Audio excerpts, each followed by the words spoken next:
This is BBC News. I'm Lewis Vaughan-Jones. We are bringing you continuing coverage of the latest breaking news, the developments, the reports that Iran is striking a US-run military base in Qatar. Let me run you through some of the details that we have, what we know right now and what we're still waiting for confirmation on. We know that Qatar closed its airspace, diverted planes away from it. We know that the reports are that the White House accepted that there were credible threats to this airbase, this US-run airbase. Then reports came through from AFP journalists initially of explosions over Doha.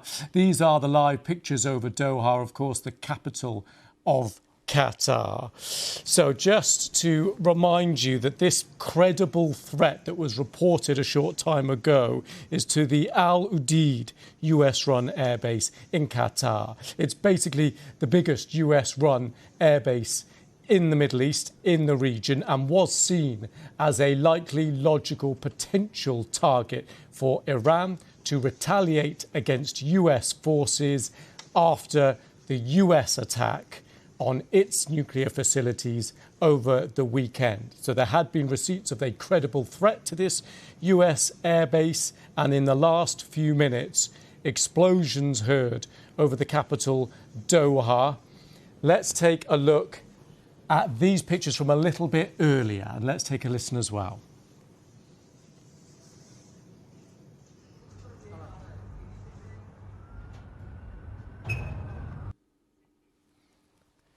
So those pictures were just from the last 20 minutes or so. We are back now to the live pictures just to explain the geography and the timing of all this. These are the live pictures of Doha, just gone 8 o'clock in the evening, as you can see there. And within the last 30 minutes, those pictures that we just ran showing those explosions being heard near Doha. Now, we understand that the credible threat was to the Al Udeid US-run airbase, not directly the civilian areas of Doha itself, but instead this US-run military airbase.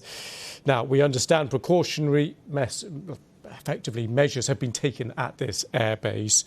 Planes potentially have flown out the way, and of course, defences at the ready.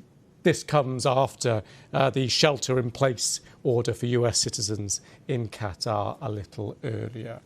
And one new line to bring you just in the last couple of minutes, just since I've sat in the chair here and taken over from my colleague. Donald Trump, we understand from the Reuters news agency, citing CNBC, citing an admin official. Slightly convoluted there, but I just wanted to give you where we're getting this from. The line is this: Donald Trump is currently in the Situation Room with the Defense Secretary and the Joint Chiefs. So, Donald Trump currently in the Situation Room with the Defense Secretary and Joint Chiefs. That is from CNBC, American network, citing an official in the administration, getting to us here via the Reuters news agencies. Our team in the US will be following that up. So, if you have just joined us in the last few minutes, these are the live pictures that we are showing you right now over Doha. The reason being that explosions were heard over Doha. Potential credible threat was suspected at the Al Udeid US-run military base. It's the biggest US base in the Middle East, in the region, and was seen as a potential target for Iran to retaliate after those strikes when the US got involved over the weekend and, of course, hit those nuclear facilities. So all these developments reaching us in the last 20, 30 minutes or so. So let's just try and pause for breath for a moment. Now we've established the live pictures and we've established those pictures of the explosion that we have. Let's speak now to the BBC World Service, Nafisa Konova. So just bring us up to date, given what we've just been learning over the last few minutes of how things stand there where you are. Luis, right now in Iraq also we heard and confirmed that Iraq's Al Assad base, which housing US troops, has been attacked but apparently, according to sources that talk to us, two missiles were fired toward Ain al-Assad, which is the US's biggest base in Anbar province. And these two missiles, as our military sources are saying, has been intercepted. We still don't know that if this is the first wave of attack or this is all that Iran wanted to do, but we can confirm that Iran has carried out this attack, calling it's naming tidings of a victory. And it doesn't say more, Iran's news agencies, that what comes next, but they say that Iran simultaneously has attacked US bases in Qatar, Bahrain, Kuwait, and here in Iraq. It was expected. All these countries were in high alert, and this morning most American citizens in Qatar, they received first email from US embassy asking them to stay in sheltered area and not to come out until further notice. And then after that, a few hours after, officially the US embassy posted that warning on its X platform, and then that was followed by the UK warning to its British citizens in Qatar, asking the same precautionary step to take and stay in sheltered area. So step by step, hours by hours, we could feel in the region that is coming. But as I said, it is not clear that it is the whole thing that Iran wanted to do, or it is only the first wave. I remember in 2020 when the US killed Quds Forces commander, IRGC Quds Forces commander Qasem Soleimani here in Baghdad and assassinated him.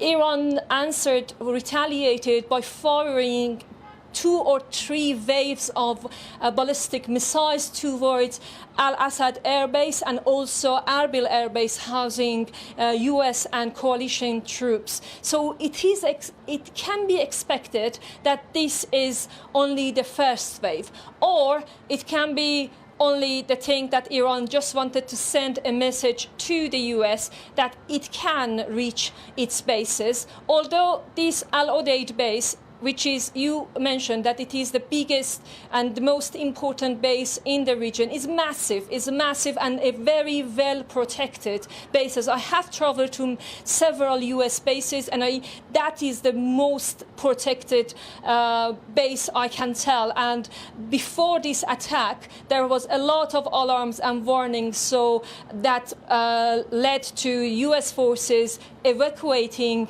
their fighter jets and also some other equipments to safer areas. And Nafise, more broadly now then, given these strikes, how does that change the international geopolitical balance of power there? How does it change relations between Iraq and Iran and potentially here Qatar and Iran?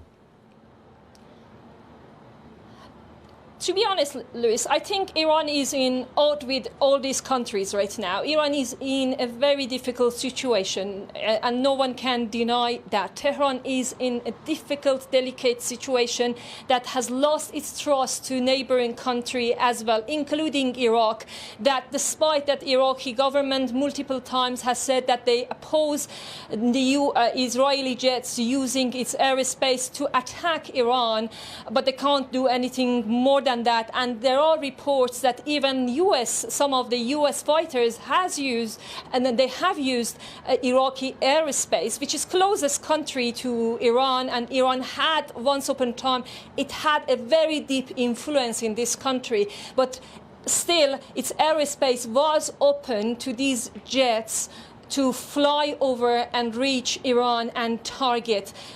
although Iraqi government says they cannot do much about these jets, they are opposing, they have complained against this to the UN, but not further steps they can take.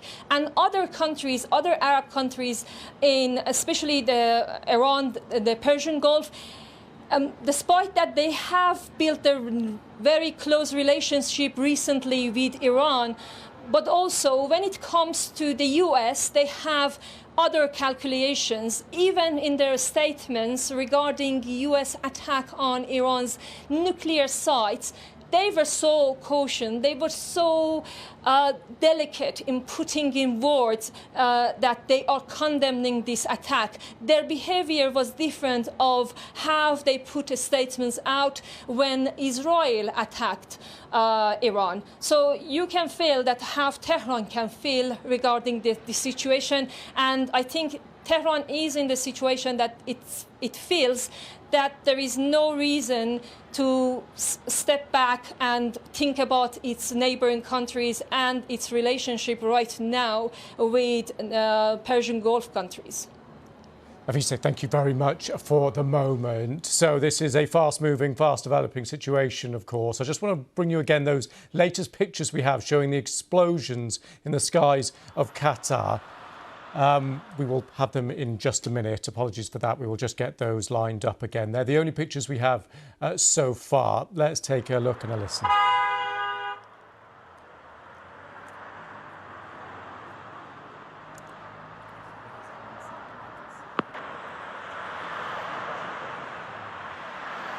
So we're just going to play those through for you again because it's clearly quite tricky to see. Let's take a look.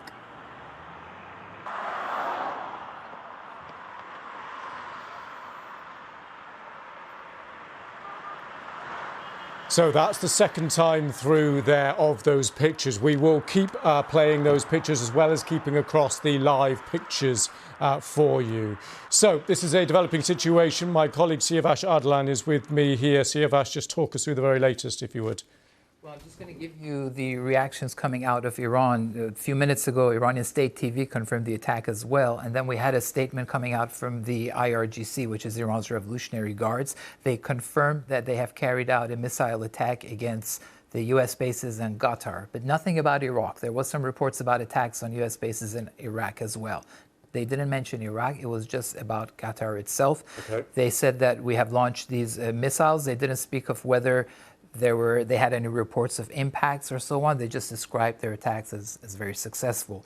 And then you had another body in Iran, which is the High National Security Council. They also issued a communique, and they went into more details, saying that they fired 6 rockets. 6 is the same number of bombs that were used by the US to attack the Fordo side. They specifically mentioned that, so I guess it was a symbolic gesture, firing exactly 6 missiles.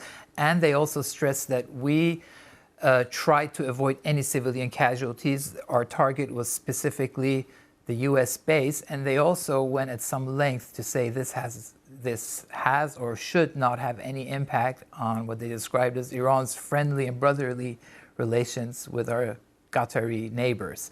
So these two institutions have confirmed the attacks and the motives behind it. We haven't had any report yet of moments of impact, though some Iranian outlets are showing videos which we don't know whether they haven't been verified yet, showing one impact from the missiles as well, but that's not confirmed. So that's as much as we can tell you so far. Interesting, really interesting. And just give us a sense of background, those sources and the media in Iran. Just talk us through how credible they are, how they operate, and what kind of freedom remind us of the situation in the country. Well, the state media is obviously completely under the control of the state, so we just look at that mainly for confirmation of what we already want to get official confirmation from. So that's state media as a criteria of confirmation of certain kinds of news. Otherwise, the Iranian authorities have instructed the press and other media outlets other than state-run TV to be very careful of what they report. Very much similar to what the IDF is also instructing the reporters inside Israel of, not to show places where they think, strategic targets might be placed and so on. Whereas in Iran, it's not adhered to as much. User-generated material in Iran is extremely rife, extremely prolific, so they keep on going on Instagram, and you can get a very good sense of the targets that the Israelis are hitting inside the country, across the country, military bases, infrastructure, and so on. And that's why a lot of news sources rely very heavily on those images coming out of Instagram in Iran.